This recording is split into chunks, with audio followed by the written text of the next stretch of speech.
On today's show, Donovan Mitchell was traded to the Cleveland Cavaliers. What other teams and players are most affected by this trade in the NBA? We'll talk about that, break it all down, and of course, our favorite every single week, where we count out the most interesting, fun things in the NBA. It's Locked On NBA. Let's go!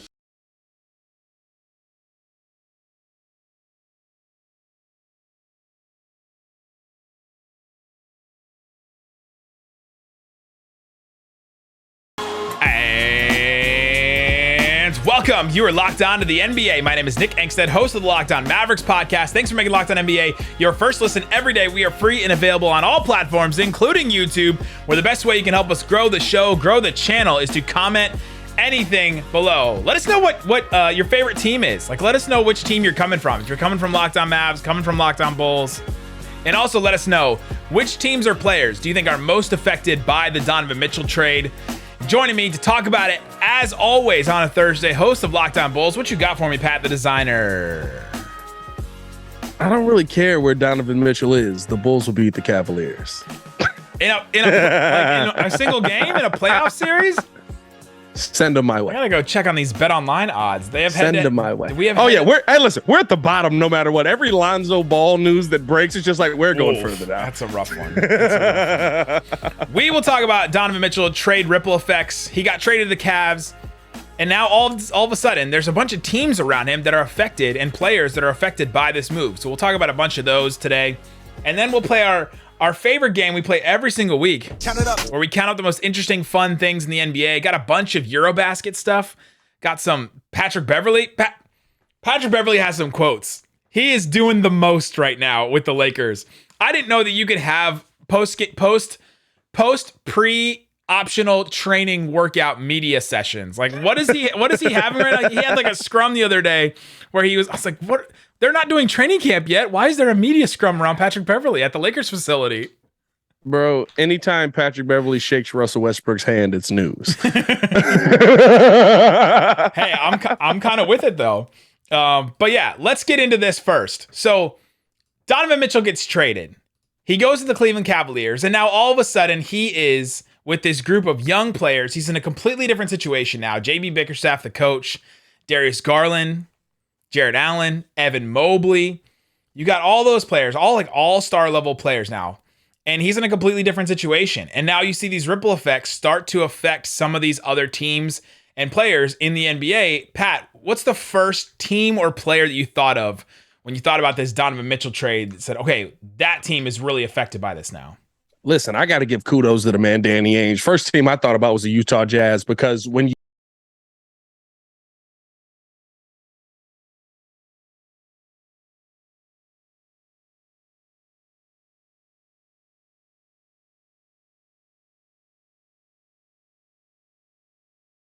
to your team. And on top of that, I think that the most important thing out of this is how he finessed this trade, right? We get the news that he turns down a deal in January, that'd be crazy. In July from the New York Knicks that would have included Mitchell Robinson. When you think about that, right, if he accepts that trade, Rudy Gobert is still on the team at that point. If he accepts that trade, you're getting less value in the return for Rudy Gobert, because now every team knows, well, they're clearly moving off of Rudy Gobert, so why would I give you the same amount of value? I have to commend the Utah Jazz and Danny Ainge for pulling off two massive deals, but especially this one for Donovan Mitchell, because I don't think you really had a massive setback in your process moving forward. Yeah, that team is affected a lot, obviously. That team got way worse. I was looking at some of the numbers recently. We started this network with Locked On Jazz. It's the first show in all of Locked On. In 2016, they were a 500 team at that point. They've been basically a 50-win team since then. Since that, there's not been a Locked On Jazz with a team that's going to be this bad. That's how long it's been since the Utah Jazz have been that bad. They've passed over from the Stockton era to then the Darren Williams era to then the Gordon Hayward era to then this Donovan Mitchell era. I don't know if they've had eras that have been this deep into the cellar as often, but now they have all these assets to start working with, and they are starting in a really good spot, right? They're not going to be set back 10 years, like you said. They're going to be back pretty soon. Now, it might be 3 or 4 years before they're back to the playoffs, but they have the assets to be able to start making some moves to get there. do they drop below? And I think this is a great question for the comments in the on the YouTube side. Do they drop below OKC? I feel like with the host of players they brought in, I was really high on Walker Kessler coming into the draft. I thought he was a great get back. You've got Larry Markkinen over there. You've got Colin Sexton over there, right? Guys that they can make plays, right? They're not going to win 50 games again. But do they drop below teams like OKC all of a sudden? Do they drop to the bottom of the Western Conference? I don't know if I feel that way after. You feel like they do? Yeah, you just start looking through their team and like, I don't know, it's Colin Sexton, Larry Markkinen, who are, I guess, starters on that Cavs team, even though Colin Sexton didn't really play a lot last year. Yeah. And then they still do have to trade Conley, Bogdanovich, Clarkson. Like, they're still going to trade those guys. But yeah, we talked about the Jazz a couple times on this show. The player that I thought of first was a Cavs player, Isaac Okoro. I think he's affected a lot by this Donovan Mitchell trade because there's a spotlight on him now for multiple reasons. Isaac Okoro, the NBA world is going to have eyes on him, and he's going to have a much bigger spotlight than he had before. And some pressure will be taken off him for sure. Like, if he doesn't perform, if he doesn't score, like, they don't need him to score a lot at all, but they need his three ball to go down. They need him to be a threat. They need him to be a really good defensive player. And so they bring in Donovan Mitchell. Now it's Garland and Mitchell in the backcourt. Isaac Okoro is your wing. He's your guy. Yeah. And they drafted Ochai Agbaji, who went to the Jazz in the trade, to kind of take the pressure off of Okoro, to kind of soften the blow for Cleveland in case Okoro wasn't as good of a wing or as good of a player as they thought he was going to be. Yeah. And now you don't have that option anymore. It's just Isaac Okoro. And then after that, it's like Lamar Stevens is your backup three. Like, there's not a lot of options as wings on there for a really wing-heavy league. The Cavs have completely zigged and zagged the other way, where they are literally just two small guards, 6'1" guards, and two 7-foot centers. And so now Okoro, I think there's going to be a spotlight on him where there wasn't going to be necessarily before because of the Agbaji draft and all that. No, 110%, right? Like, I looked at that and I said, the first picture for Isaac Okoro that popped up in my brain was Jimmy Butler in the finals in the bubble, where he's like leaned over because he's doing all the defense for the front line, has to guard his own man, and basically hopes, if I can't get to him, I hope there's a blocked shot at the rim. So Donovan Mitchell's basically going in there to play the same game that he's been playing for the last 5 years of his career. You know what I mean? I'll tell you what, I don't know if we're doing winners and losers on this, but the one player that I really thought of as a winner in this whole thing is Jalen Brunson. Like, I don't know. Yeah. I don't know if 100% I believe Jalen Brunson is the answer in New York. I think he's a really good player, but I just think they haven't figured anything else out that's happened there. So it's the Knicks. But at the end of this, right, like, all the concerns that I had about what Donovan Mitchell being added to Jalen Brunson were going to be now shift over to Darius Garland.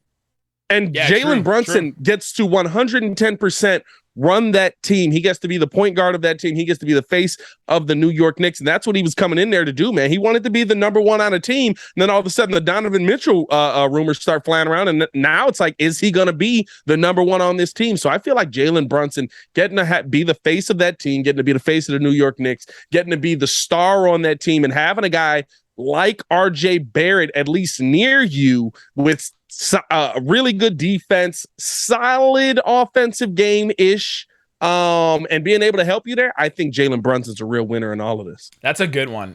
Because then if Donovan Mitchell got added, there'd be a whole bunch of pressure with him, right? Yeah. And trying to figure out this new role. He's like basically back in the same situation where there's a high usage star player next to him. Yep.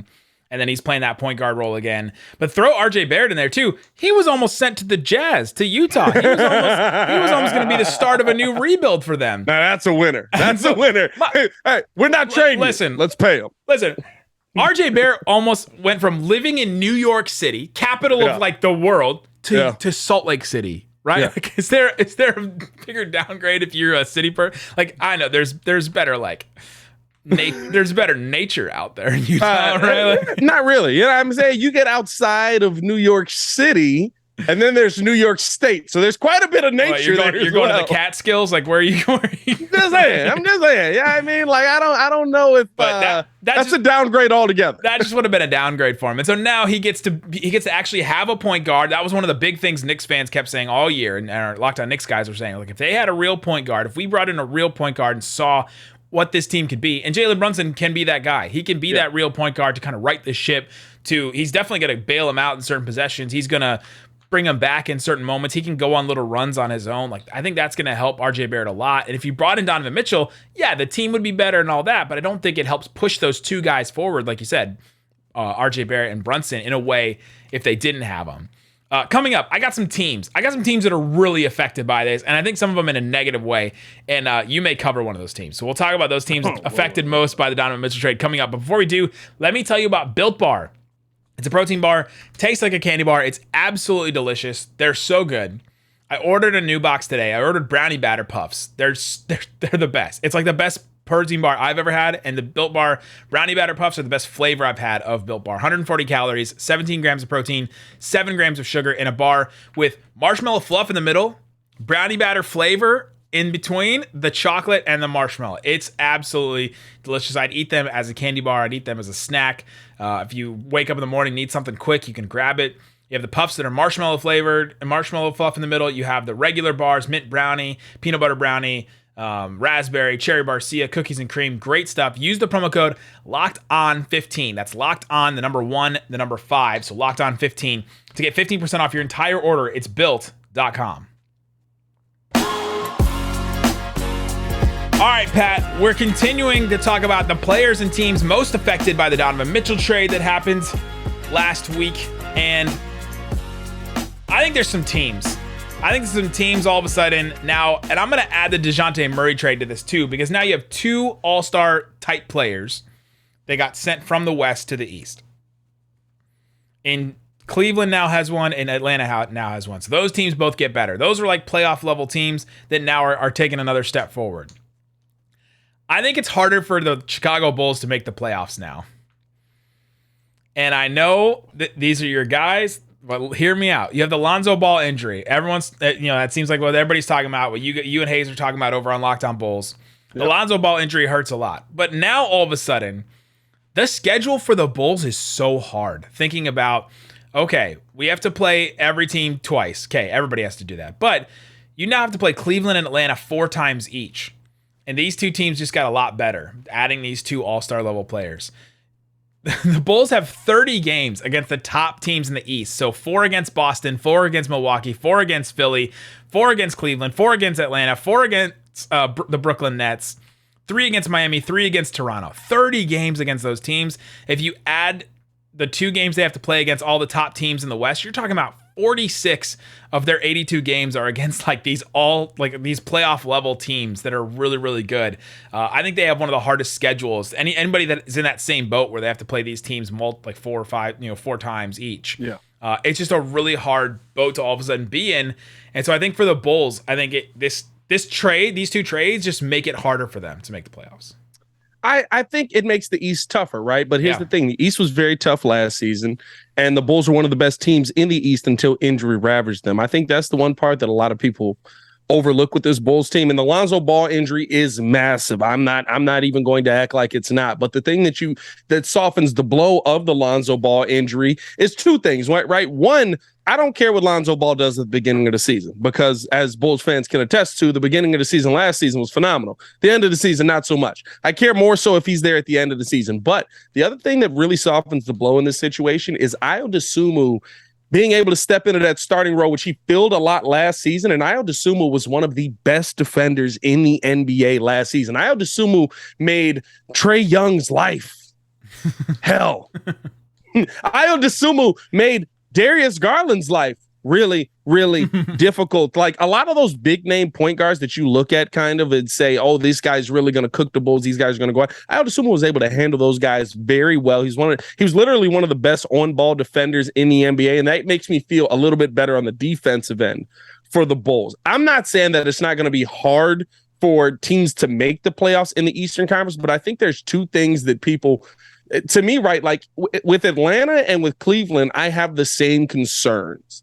You're putting a lot of pressure on your small forward and your bigs to be the best players on the team defensively. Yeah, and unless you're going to outscore every team every night. Now, Cleveland, I feel a little bit more comfortable with doing that, right? Because the bigs were the star factor. Mobley's a star. Jared Allen's a defensive anchor. I feel like that means a lot. But when I look at that Atlanta team, I'm like, DeJounte Murray's a heck of a defender, but he's still 6'1". And Trae Young's not a defender at all. Yeah. The most surprising news of the weekend for me was that Donovan Mitchell is a 6'10" wingspan, and he just doesn't use it at all, basically. DeJounte Murray's 6'4", but remember we figured this out a couple weeks ago where I thought he was like 6'6", 6'7", and he's not. He's 6'4". Murray's 6'4". Yeah, I tweaked on that one. Yes. But Trae Young, they listed above 6 foot. I'm not buying it. He gets the JJ Barea treatment on the height thing a little bit. For sure. It just makes it harder for them because it's two teams that were below them in the standings that now all of a sudden took a step up, and it just makes it harder for them. I don't think it makes it impossible for them. They're right in that mix for sure. I have to give Hayes, my co-host on Locked On Bulls, credit. He said a lot of teams in the Eastern Conference got better, but they didn't get better than 100% healthy Bulls team. Okay. They were number one in the East at one point last year. For most of last year. I think it's like when you look at it, it's like we were good. We were at the top for a long time, and it took like COVID and injuries to take us out. I think it was like they were number one in the East right up until the time that you guys were hired for Locked On Bulls, right? Isn't that? Is that what we doing here? That's the route we going? Okay, yeah, that way. Listen, damn, who made that decision? I jinxed all the Bulls is what I did. We all get the other two teams that stood out to me are the Hornets and the Knicks that we mentioned before. Hornets have to play Cleveland and Atlanta 4 times. Knicks have to play Cleveland and Atlanta 4 times. They were both in precarious playoff situations, like hopeful to make the playoffs. The Hornets obviously without Miles Bridges probably for a while. The Knicks dealing with their own situations. They didn't get Donovan Mitchell. We won't hold that against them. But even last year, they weren't necessarily, they weren't really in playoff contention for a while during the season. And so those teams are big losers, I think, with both of these trades, both the Mitchell and the Murray trades, because making the playoffs for them, like making the play-in for them is going to be really tough. The Hornets, to me, don't make the playoffs at all next season. Unless there's a clear shift and a step forward. I said shift and a step forward by LaMelo to take an offensive step. I don't see them making the playoffs at all, because what I watched in that play-in game, what I watched for a good chunk of the season with that Charlotte Hornets team was LaMelo basically saying, I'm going to find open shooters, but please, somebody knock down a shot. Yeah. And not only do they not add anybody that can knock down a shot, but they actually lost the guy who could knock down a shot. And so I don't see them making the playoffs at all. I believe I said this on Locked On Bulls today. I have the Knicks with more wins than the Charlotte Hornets this season. I only have the Knicks with 39 wins. Yeah, it's a tough spot to be in right now because your conference got harder, the team got worse, the Knicks got better, then the Hornets got worse. The Knicks were 6 games below the Hornets last season, but if you think about the season before, the Knicks were good. The Knicks may make because of how far back the Hornets have gone and how far back some of the teams that have kind of basically said we're rebuilding have gone. The Knicks might make the play-in. I could see the Knicks making the play-in as a 10 or 9 seed, maybe. The Nets still kind of loom large as like, hey, Durant's back. For now, right? Like if Durant's gone, that team is not in the picture anymore either. Yeah. So that's something to think about. All right, let's get into it. Let's get into our favorite segment every single week, where we count out the most interesting, fun things in the NBA. We'll talk about Eurobasket. Luka just completely went off. Do I have to play the song? I might have to play the song. Play the song. Chelsea Gray went off in the WNBA playoffs. Patrick Beverley doing the most over there with the Lakers. We'll talk about all that coming up. All right, Pat, we're continuing on with Locked On NBA this week. The most fun, interesting things in the NBA. It's Count It Up, Count It Up, Count It Up, Count It. Count It Up, where we count out some fun, interesting things in the NBA. Let's start with the WNBA. Chelsea Gray for the Las Vegas Aces. They clinch a run to the finals. They beat Sue Bird and the Seattle Storm. Could be Sue Bird and Breanna Stewart's last game for the Seattle Storm. Stewie was cooking. There are already Breanna Stewart New York Liberty Photoshop jerseys out there. But the reason why I bring this up on Locked On NBA is Chelsea Gray is doing something incredible that nobody has done in the WNBA or the NBA at all. She's averaging 23.8 points per game in the playoffs on 76% true shooting in the playoffs. That is an astronomical number, like just an incredibly high true shooting percentage, which takes into account threes and twos and all that stuff. No professional basketball player, NBA or WNBA, has ever scored that well in any postseason, considering both the points and the average. Her career average, by the way, so she's averaging 23.8 points in these playoffs. Her career average is 11.9 points a game. And she's never averaged more than 15 points per game in a single season. Now, she's made 3 All-Star teams, so she contributes in other ways. She's played on some good teams, Candace Parker and others like that. Like she hasn't been like the primary scorer on like a bad team necessarily. Yeah. And so, but she's now becoming this just sniper all of a sudden. What's the NBA equivalent? Count it up. Give me the NBA equivalent to what's happening with Chelsea Gray right now.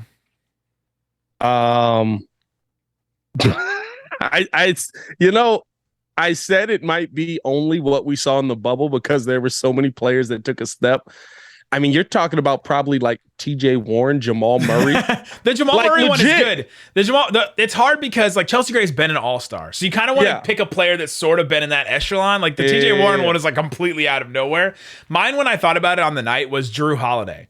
What if Drew Holiday all of a sudden went on a playoff run and he's averaging like 35 points a game, shooting an incredible percentage? Like that's the level I think that Chelsea Gray is hitting, that we would just be, if we saw this on the NBA side, we'd be completely blown away by how good he's been. Because Drew Holiday's a fine scorer, but he's not like this insane next level lead the league in scoring type guy. And that's what Chelsea Gray's doing in the WNBA.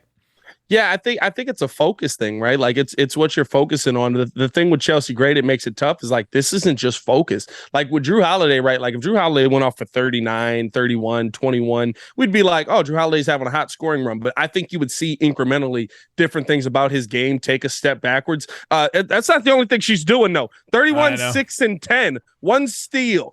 29, 5, and 12, 1 steal, 1 block. 19, 7, and 7, 1 steal, 1 block. 21, 1, and 5. Like she's doing it at every point on the court. Now, listen, I still got my Sky going back to back, but it's gonna be tough. Bobby Marks tweeted this out recently that I found super interesting. He said, in the past 3 years, the past 3 seasons in the NBA, these players have all been traded. Anthony Davis, Paul George, Chris Paul, Russell Westbrook, Drew Holiday, James Harden, DeMar DeRozan, DeJounte Murray, Nikola Vucevic, Rudy Gobert, and Donovan Mitchell. As a result, 8 teams control 85 first-round draft picks in the next 7 years. Count it up. How many is too many for one team to control? Because like these teams can't start drafting all these guys. You can't have a team with like 3 first-round picks and just like roster all these guys. It's got to stop somewhere. And eventually, these draft picks as currency are going to start to just be used like as that. Like they're going to be devalued at a certain point. They're going to as they have in the past. And it's just, there's going to be these teams either stuck with all these draft picks that they're going to have to make, and they just make a pick and they end up being a draft and stash player. Like that we've seen the Celtics do in the past, where they have all these picks. They don't know what to do with them. They have too many players and they stash them. Or okay, so I guess that's the count it up. How long until these draft picks get devalued again? Because it does come in waves. I think they already are. Personally, I look at this, right? You see them get moved to these teams, and these teams have all these players, right? And if you don't have a player that's going to make another player want to come play with that player in this NBA, that sounded crazy to say, but you know what I meant. You're in a terrible position. Nobody's going to play in OKC. Nobody's going to play in Utah, right? Like you have to find those players. You have to bring those players in, draft those players, and hope that you find yourself a Damian Lillard or something like that, because nobody's going to these places when you're not winning. I think that's where the NBA is now. And I think I take the Bulls as an example, right? Like, yeah, they moved some picks, they made some trades, couple of names that you mentioned in there, but they realized, right, if you're going to get a big name free agent in here, the name Chicago don't do it no more. It doesn't matter that Jordan played here 30 years ago. It just doesn't matter anymore. So, like, you have to have talent on the floor that some other player is going to look at and say, I want to go play with that. I think that's where the NBA is now. I don't think these picks have any value. Yeah, they have value to the teams that they go to if those players pan out. But as Paolo Banchero all of a sudden turned the Orlando Magic into, I said Banchero. I was going to say, that sounded like a breakfast dish that you order. Like, can I have some eggs? Can I get the eggs Paolo Banchero? The eggs Banchero? Does he all of a sudden turn the Magic into a threat in the Eastern Conference? Like, nobody has them winning that many more games than they were winning last season. So I think we're already there. There's a bunch of free agents left in the NBA. Not all of them are good, but Hoops Hype certainly thinks that they are good. Hoops Hype tweeted out a depth chart of free agents, and here's just the starting lineup, and I think we can just leave it at that, and the joke will still land. Dennis Schroeder, Avery Bradley, Carmelo Anthony, Blake Griffin, and Dwight Howard. So they tweeted that out with like a couple of other players that are in the depth chart, Dennis Smith Jr. being one of them, and others, and said, if this team was the Supersonics right now, and with the graphic and everybody, they got a graphic designer to like Photoshop them into Supersonic jerseys. They said, could this team make the play-in? Count it up.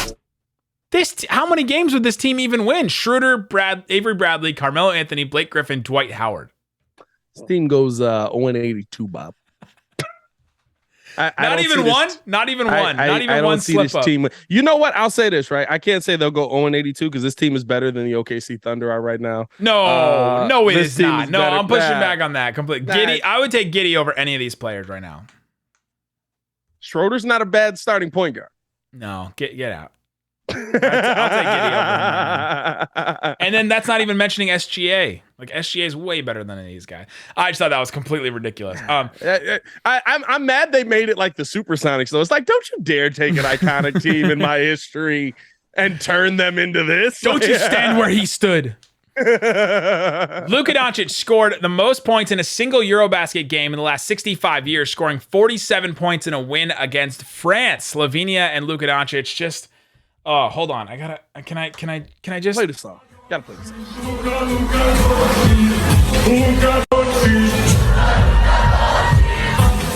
It's incredible. He had an incredible game. It was much needed. They secured their spot at the top of Group B in Eurobasket, but he scores 47 points. Giannis scored 41 earlier. The day before this game, Luka was asked, who's going to score the most in their next in Eurobasket? And he said, well, it's probably going to be Giannis because, it is Giannis. Count it up. How many points in some of these Eurobasket games before you start to notice? Like, if a player drops 40, is it piquing your interest?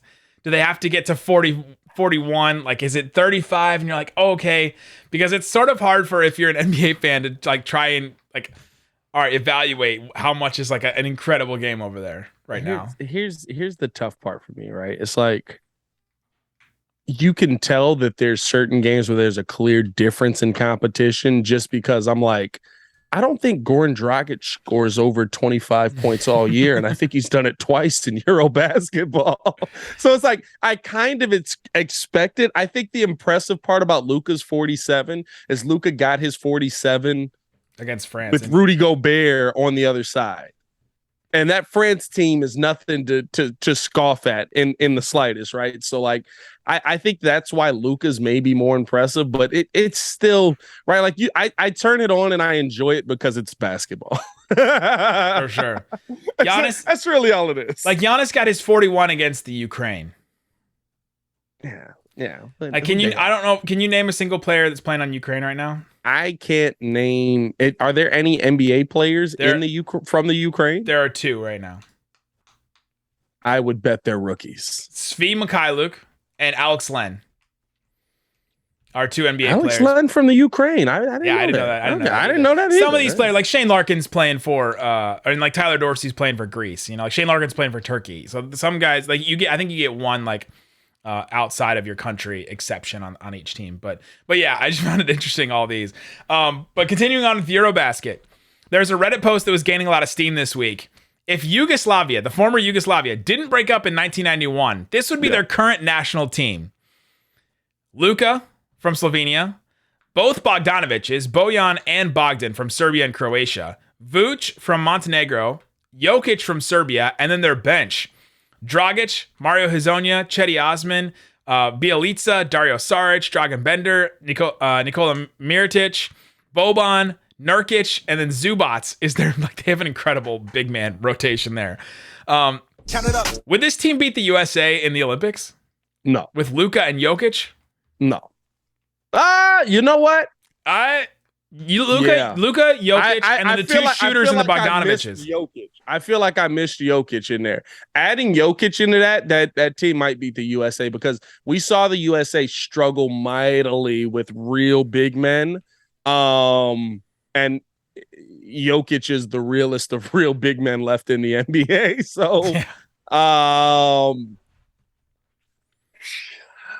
the problem with that team is I don't think there's enough defense to stop the United States. Definitely not. There's not enough defense to stop the United States, and I think the United States has enough defense to slow down that team enough. I can't say they can stop them, but to slow down that team enough. Yeah.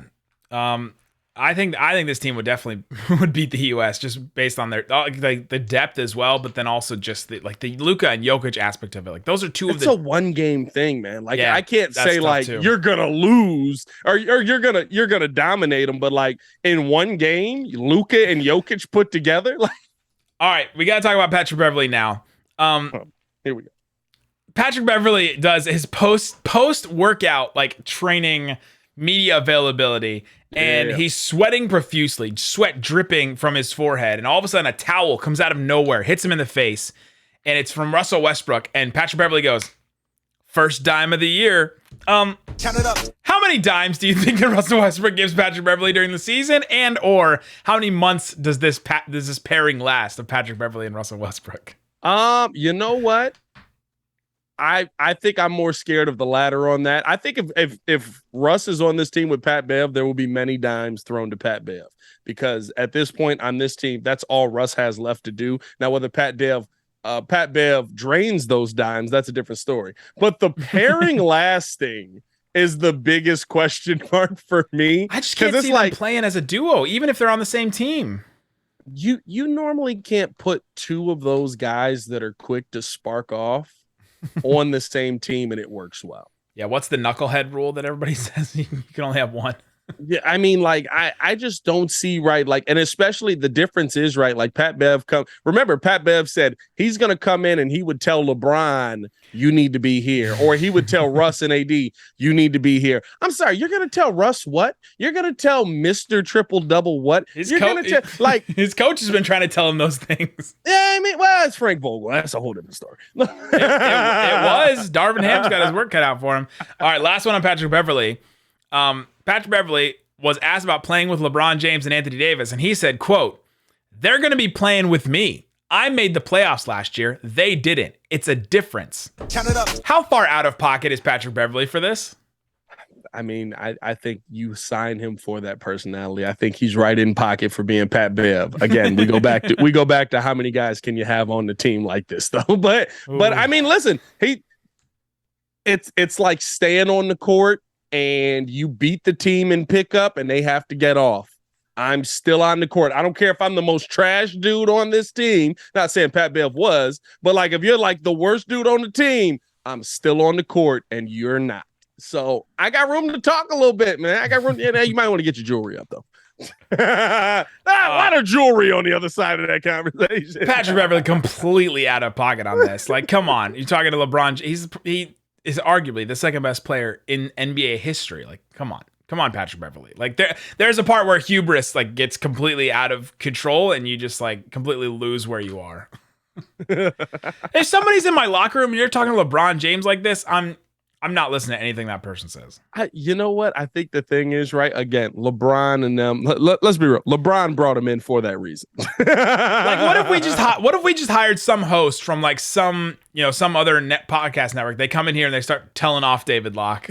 You know what I mean? Like, Okay, when you put it that way, I think that's more so. Well, I did say LeBron brought him in. That is kind of like telling off the owner. I know. Right? David Locke hires somebody, and he's like all of a sudden like telling him off and like being like, I got this. Like I'm gonna, and then I don't know. It's completely out of pocket. All right, there you go. Thanks so much for hanging out with us on Locked On NBA, making us your first listen. For your second listen, go check out the Ultimate Pro Football Preview 2022, an 8-episode extravaganza. Local experts of your teams, Locked On Podcast Network, plus a betting angle from Lee Sterling from Locked On Bets. Search the Ultimate Pro Football Preview on your Odyssey app, YouTube, or wherever you get your podcast. Guys, thanks so much for listening to Locked On NBA.